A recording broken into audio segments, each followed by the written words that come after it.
2005년 4월 25일 오전 9시 18분경 일본 효고현에 위치한 스가구치역, 아마가사키역 사이 부근에서 일본 역사상 최악의 열차 탈선 사고가 발생합니다. 총 7량의 크기로 이루어진 열차는 스가구치역을 지나 다음 역인 아마가사키역을 1.4km 앞둔 300m간의 커브 구간에서 속도를 이기지 못하고 그대로 궤도를 이탈해버리고 마는데요. 철도 강국을 자랑하는 일본에서 왜 이런 최악의 참사가 발생할 수밖에 없었는지, 또 그 뒤에는 어떤 심각한 문제들이 감춰져 있던 것일까요?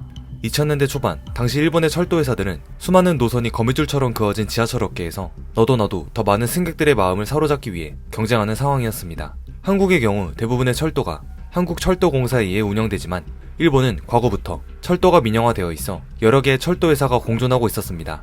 같은 역에도 여러 철도 회사의 노선이 배치되어 있기도 하며 이러한 일본 철도의 특성상 당연히 더 많은 승객을 유치하기 위해 철도 회사들은 거대한 경쟁을 할 수밖에 없었습니다. 심지어 당시에는 일반 열차의 고속화 서비스가 유행하던 시기였기 때문에 철도 회사들은 열차의 속도를 높이기 위해 계속해서 연구하고 있던 시점이었습니다. 그렇게 대부분의 회사가 열차의 속도를 향상시키면서 운행 배차 간격을 더 좁히기 시작했습니다. 그중 일본의 철도 회사 JR 그룹 또한 업계 최고의 서비스와 속도를 자랑하고 있었는데요. JR 서일본도 이를 충족시키기 위해 운행 시간을 더 촘촘하게 배치하기 시작합니다. JR 서일본의 다카미 류지로는 당시 23세의 남성으로 열차 운행 경력이 11개월밖에 되지 않는 초보 기관사였습니다. 다카미 류지로는 경험은 적었지만 열차를 운행하는 데 있어서는 문제가 없었기 때문에 실전 운행을 배치받았습니다. 그런데 문제는 회사 측에서 이 신참 기관사를 열차 운행 시각 중에서도 가장 중요한 출근 시간대에 배치한 것입니다. 경험이 적은 신참 기관사들은 먼저 이용객 수가 적은 새벽 시간대나 점심 이후에 오후 시간대에 먼저 투입하여 열차 운행 경험을 쌓은 뒤에 출퇴근 시간대에 배치한다고 하는데요. 당시 JR 서일본은 인원 감축으로 인해 정년 퇴직자가 다수 발생해서 신규 채용자를 늘리던 시기였고, 그러다 보니 베테랑 기관사의 상당수가 회사를 떠난 상황이었습니다. 2005년 4월 25일 신참 기관사 다카미는 출퇴근길 열차 운행을 담당해야만 하는 아주 막중한 부담감을 안고 열차에 오르게 됩니다. 이날 다카미는 정신교육의 두려움으로 굉장한 스트레스를 껴안고 있었을 것이라 추측되고 있는데, JR 서일본은 만약 기관사가 운전 미숙으로 인해 열차를 지연시킬 경우 일근 교육이라는 자체 징계 교육을 부과하고 있었습니다. 운행이 미숙하면 다시 재교육과 숙달 과정을 거쳐 같은 실수를 반복하지 않게 하는 것이 일반적이지만, 엉뚱하게 이 모든 것을 기관사의 정신력 문제라고 치부해버리고 공개적인 장소에서 선로에 떨어진 비둘기 똥 닦아내기, 반성문 쓰기, 갈굼과 다를 바 없는 상사 면담 등을 실시했다고 합니다. 이 때문에 JR 서일본 소속 기관사들은 정신병이 걸릴 지경이었으며 이미 2000년대 초반에는 이로 인해 자살하는 사람이 발생할 정도로 큰 문제였다고 하는데요. 다카미는 이미 과거의 운전 실수 등을 이유로 3회 정도의 일근 교육을 받았고 이 공포에 대해서 누구보다도 잘 알고 있는 상황이었습니다. 사고 당일 오전 9시 15분경 대부분의 역에는 출근하는 사람들로 붐볐고, 다카미는 기와니시 아케다역을 지나 이타메역을 향해 운행하고 있었습니다. 열차의 시속이 120km 정도로 빠르게 달리고 있을 때 운전실 내부에 경보가 울리기 시작합니다. 이 경보는 과속을 알리는 소리였지만 다카미는 속도를 줄이지 않았고 여전히 빠른 속도로 진입하고 있었죠. 그리고 이타메역에 도착할 때쯤 급브레이크를 걸어 급정차를 하게 되는데, 이때 속도가 너무 빨라 열차는 원래의 정차 위치를 70m나 지나쳐버리는 오버런 실수를 합니다. 이 열차는 정해진 위치보다 너무 멀리서 멈춘 탓에 열차를 후진해야 했는데, JR 서일본의 규정상 열차가 오버런을 할 경우 기관사는 차장에게 보고를 올린 후 열차를 후진해야 했습니다. 문제는 작은 오버런이면 그냥 넘어갈 수 있는 수준이지만 70m나 오버런이 될 경우 징계를 피할 수 없던 것이었죠. 다카미는 무시무시한 일근 교육에 PTSD가 떠올랐고, 징계가 두려운 다카미는 차장에게 오버런의 규모를 줄여서 보고해달라고 간곡히 부탁하게 됩니다. 하지만 이 상황에서 한 승객이 열차 지연에 대해 항의를 하자 차장은 다카미의 부탁에 대답을 하지 못한 채 급하게 전화를 끊게 됩니다. 70m의 오버런과 보고 과정으로 인해 열차는 예정된 시각보다 1분 20초 정도가 지연되었습니다. 그리고 초조해진 다카미는 이 지연된 시간을 만회하기 위해 서둘러 이타메역을 출발했습니다.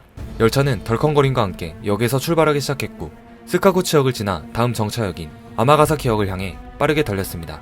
이때 한 승객의 증언에 따르면 열차가 뭔가에 쫓기듯 이상할 정도로 급하게 출발했고, 열차가 많이 흔들려 아무것도 붙잡지 않고서는 버틸 수 없었다고 합니다.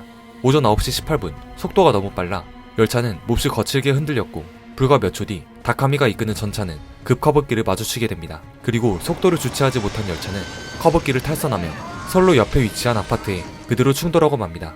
열차는 큰 충격과 함께 뒤집혔고 좁은 객차 안의 모든 승객은 한 방향으로 날아갔습니다. 선도에 있던 1호차와 2호차는 맨션 건물에 충돌하여 형체를 알아볼 수 없을 정도로 찌그러졌는데, 특히 1호차는 아예 건물 안까지 말려 들어가 보이지도 않았으며 2호차와 3호차는 아파트에 포개져 종잇장처럼 구겨져 있었죠. 가장 앞쪽에서 열차를 운행하던 기관사 다카미 류지로는 현장에서 즉사하였고, 이 사고로 인해 107명의 사망자와 562명의 부상자가 발생합니다. 사망자의 대부분이 앞에 두 칸에 탑승한 승객들로부터 발생했으며, 특히 출근 시간대였기 때문에 그 피해가 더 컸습니다.